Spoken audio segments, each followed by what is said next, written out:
Olá, tudo bem? Seja muito bem-vindo ao canal Jesus Cristo, Esperança Nossa. O meu nome é Augusto e hoje nós vamos dar início aqui a uma série de sermões na segunda carta do apóstolo Pedro. Para isso, se você está com a sua Bíblia ou com o seu aplicativo aí, eu quero pedir que você abra na segunda carta de Pedro, no capítulo 1. Nós vamos começar a ler já no primeiro versículo e vamos ler neste primeiro sermão, nós vamos ler a partir do capítulo 1, os versículos de 1 a 11. E o texto diz o seguinte: Simão Pedro, servo e apóstolo de Jesus Cristo, aqueles que, mediante a justiça de nosso Deus e Salvador Jesus Cristo, receberam conosco uma fé igualmente valiosa. Graça e paz lhes sejam multiplicadas pelo pleno conhecimento de Deus e de Jesus, o nosso Senhor.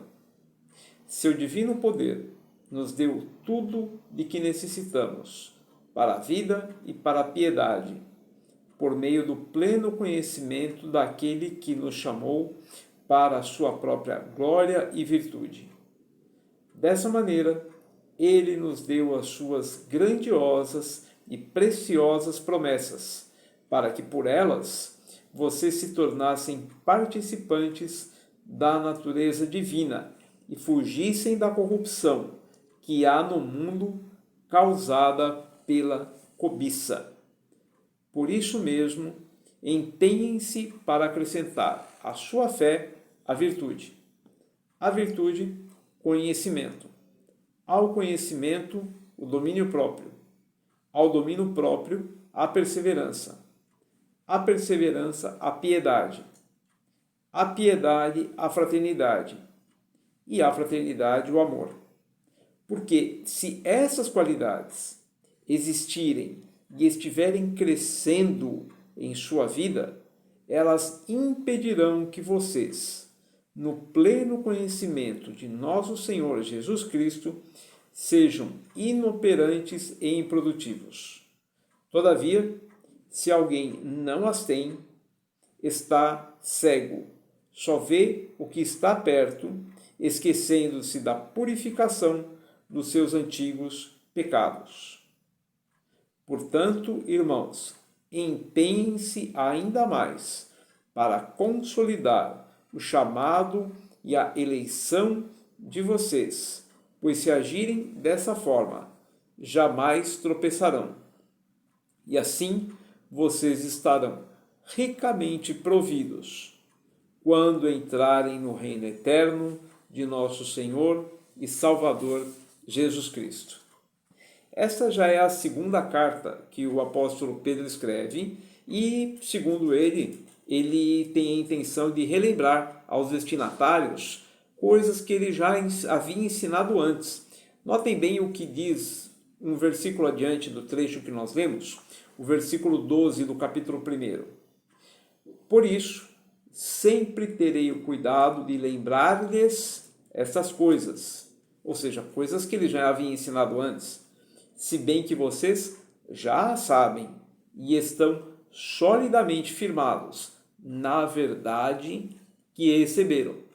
Então nós podemos dizer com certeza que os destinatários dessa segunda carta do apóstolo Paulo são os mesmos cristãos daquelas regiões do Ponto, da Galácia, da Capadócia, da Ásia e da Bitínia, regiões onde havia cristãos e aos quais o apóstolo Pedro havia destinado a sua primeira carta.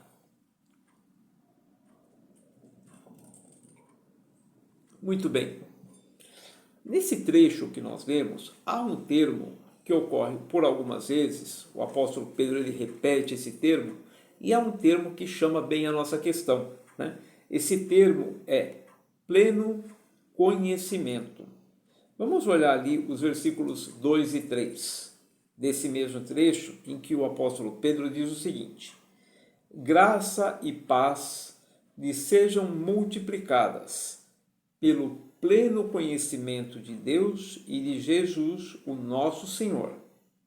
Seu divino poder nos deu tudo de que necessitamos para a vida e para a piedade, por meio do pleno conhecimento daquele que nos chamou para a sua própria glória e virtude. Então entendam a importância que o apóstolo Pedro dá a esse termo, a esse conceito de pleno conhecimento de Deus e de Cristo.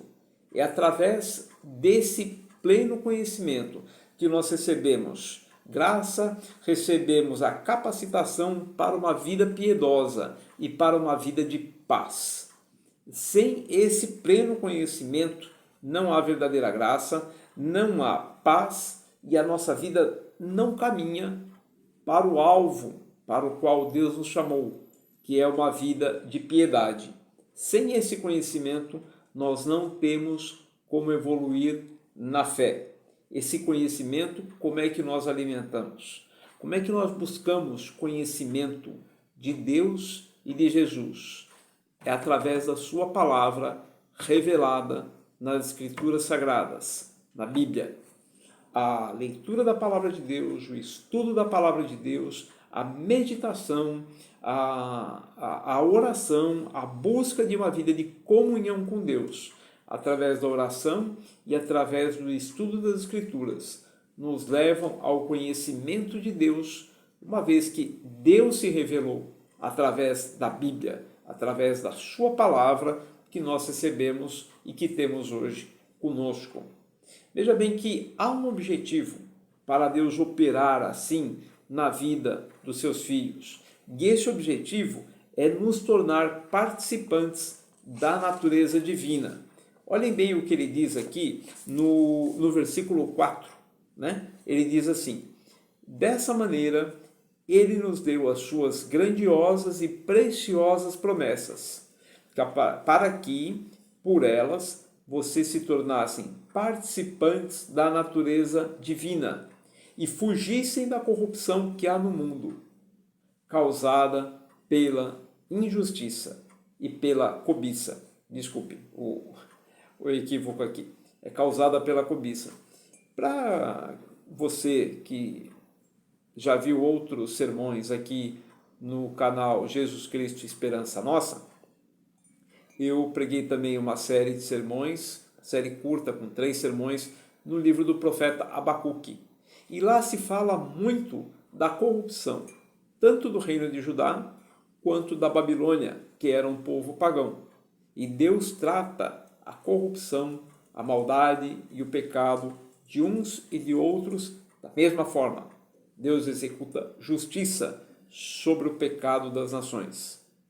Da mesma forma, não é a questão de que nós apenas recebemos o perdão de Deus através da fé em Jesus Cristo, mas mais do que isso, o propósito de Deus é nos livrar da corrupção da nossa natureza humana, que recebemos contaminada pelo pecado desde os nossos primeiros pais, Adão e Eva. Portanto, o plano de Deus para a nossa salvação é restaurar a sua criação e restaurar a sua criação também em nós, para que vivamos uma vida plena, livre da corrupção que há no mundo, causada pela cobiça. E essa cobiça tem origem no pecado e na depravação da raça humana. Vejam que não há nenhum esforço humano que possa cumprir esse propósito de Deus. Não é o esforço humano, as boas obras, o empenho próprio. E isso é uma questão muito importante aqui nesse texto do apóstolo Pedro. Não é isso que nos fará alcançar a justiça divina, mas é a graça de Deus enviada para nós, concedida através da obra redentora de Jesus e da ação do Espírito Santo em nossa vida. Ora, o que o apóstolo Pedro tinha em comum com aqueles que eram os destinatários da sua carta? Havia algo que nós podemos dizer com toda segurança que era fundamental, que era a fé que eles haviam recebido. Notem bem o que diz no primeiro versículo dessa carta. Simão Pedro, servo e apóstolo de Jesus Cristo, àqueles que, mediante a justiça de nosso Deus e Salvador Jesus Cristo, receberam conosco uma fé igualmente preciosa. Eu gosto muito desse termo que Pedro usa aqui, porque ele fala, olha, vocês receberam juntamente conosco uma fé preciosa. Não é qualquer coisa. Vocês não receberam um livro de regras. Vocês não receberam uma tradição religiosa. Vocês receberam uma fé dada por Deus através do seu Filho, e vocês devem andar segundo ela. Ela é o fundamento para o desenvolvimento de uma vida de piedade com Deus através da graça. E tendo essa fé como ponto de partida, então, há uma vida de comunhão com Deus a ser construída e um testemunho ao mundo da mesma graça recebida por aqueles que são salvos em Cristo. Notem que essa fé é o fundamento e sobre ela nós devemos construir uma vida de comunhão com Deus. Não é uma vida de comunhão com Deus baseada em boas obras, em rituais, em práticas religiosas, em buscar uma justiça própria. Mas essa vida de crescimento em comunhão com Deus se dá através, em primeiro lugar, da fé, que é fundamento, e através da ação do Espírito Santo. E é justamente esse ponto que o apóstolo Pedro vai desenvolver a partir do versículo 5 até o versículo 7. Notem bem o que diz esse texto. Diz assim, aí é muito importante a gente ir mastigando, os termos que o apóstolo Pedro usa. A partir do versículo 5, no capítulo 1, Pedro diz o seguinte: por isso mesmo, empenhem-se para acrescentar à sua fé a virtude. Notem, ele fala, acrescentar a fé, a virtude. Você recebeu a fé é o fundamento. Você não começa de outro ponto, você começa da fé, a mensagem do Evangelho em que você creu. E ele fala, acrescentem a sua fé, a essa fé que vocês têm, essa fé que vocês receberam, acrescentem a virtude, que nós podemos dizer que seria um afastamento do pecado e a prática do bem, refletindo o caráter de Cristo. E aí ele prossegue. A virtude, você deve acrescentar o conhecimento, que nós podemos dizer que seria a sabedoria recebida de Cristo para praticarmos a vontade de Deus. A esse conhecimento, nós devemos acrescentar o domínio próprio. Esse conhecimento usado pelo Espírito Santo para nos transformar gradualmente à imagem do Filho de Deus, Jesus Cristo.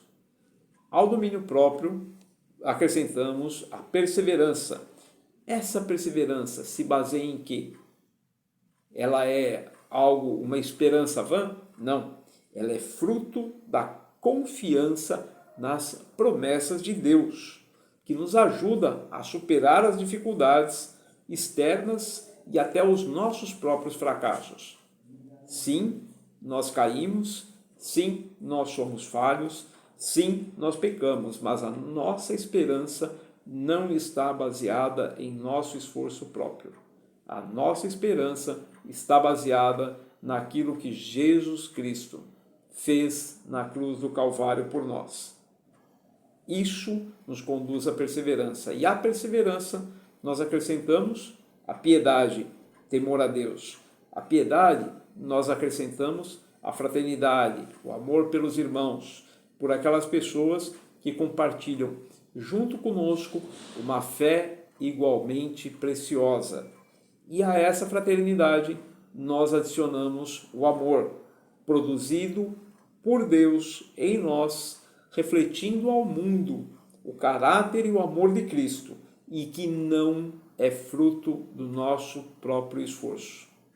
Então notem que Tudo isso, toda essa construção da fé toda essa construção de uma vida de comunhão com Deus baseia-se inicialmente na fé, na mensagem do Evangelho, e por ela nós vamos crescendo em graça e em virtude diante de Deus e em testemunho ao mundo que precisa ouvir a palavra de Deus.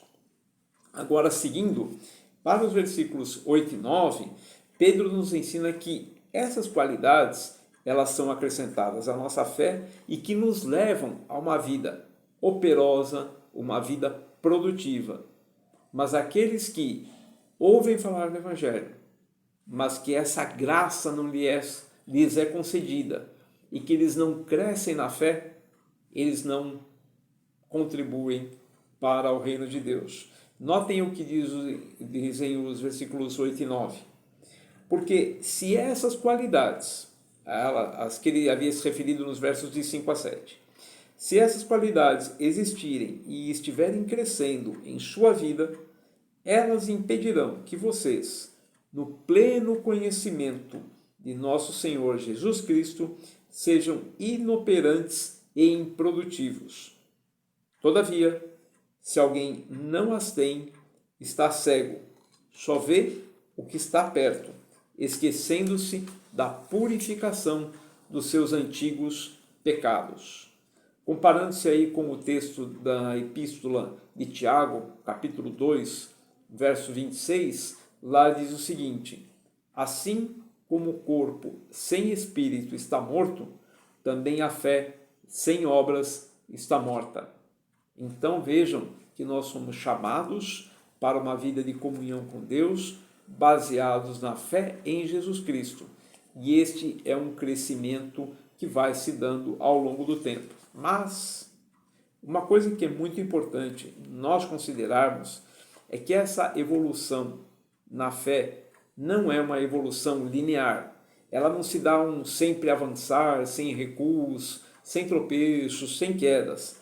Nós ainda carregamos conosco a nossa natureza pecaminosa, a natureza herdada dos nossos antepassados. Ela está presente em nós e continua sempre em luta entre a natureza humana e o nosso espírito, enquanto nós vivemos nessa realidade contaminada pelo pecado. E por isso mesmo, a perseverança não se dá, porque nós depositamos esperança em nossos próprios esforços.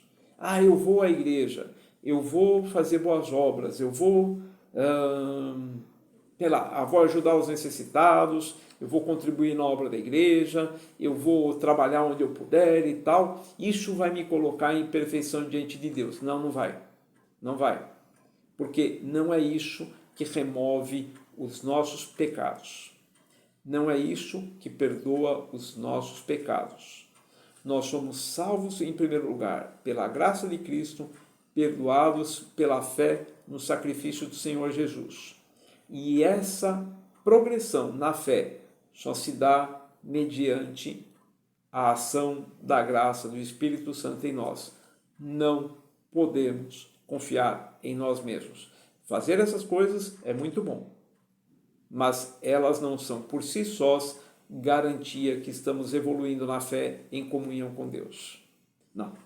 Essa obra é realizada pelo Espírito Santo e é por isso mesmo que diante dos nossos fracassos, das nossas quedas, dos nossos tropeços, nós não devemos entrar em desespero.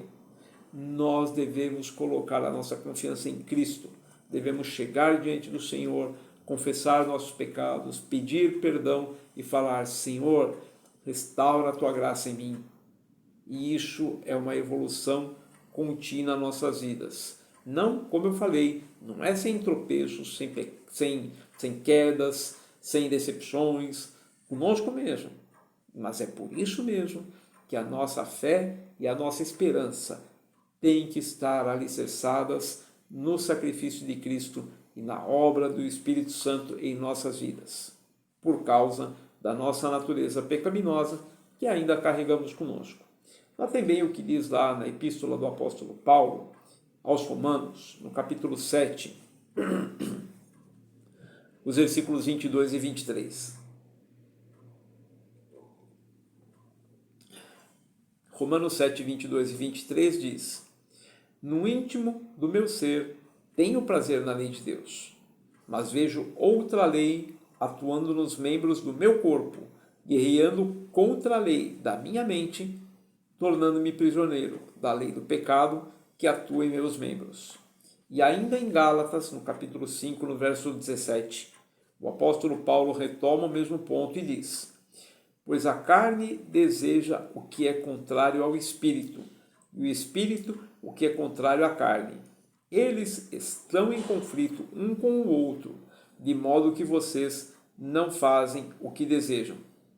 Assim, nós recebemos de Deus um chamado consolidado, não baseado num progresso moral, num esforço humano, mas é no alicerce da fé, no Evangelho de Cristo e na obra do Espírito Santo em nós. Sem essa fé, se a nossa esperança de resultados for depositado no nosso esforço pessoal, a vida será uma sequência de frustrações, terminando em desespero devido à nossa incapacidade de nós cumprirmos a vontade de Deus. E nos versículos 10 e 11 do primeiro capítulo da segunda carta de Pedro, o apóstolo Pedro conclui assim, né? Ele começa: portanto, ou seja, em função de tudo que nós escrevemos até aqui, portanto, irmãos, empenhem-se ainda mais para consolidar o chamado e a eleição de vocês, pois se agirem dessa forma, jamais tropeçarão, e assim vocês estarão ricamente providos quando entrarem no reino eterno de nosso Senhor e Salvador Jesus Cristo. É essa mesma questão que o apóstolo Paulo aborda lá em 1 Coríntios, no capítulo 15, no verso 2, em que ele diz assim: por meio deste evangelho, olha a mensagem do evangelho como fundamento da fé e da vida de comunhão com Deus.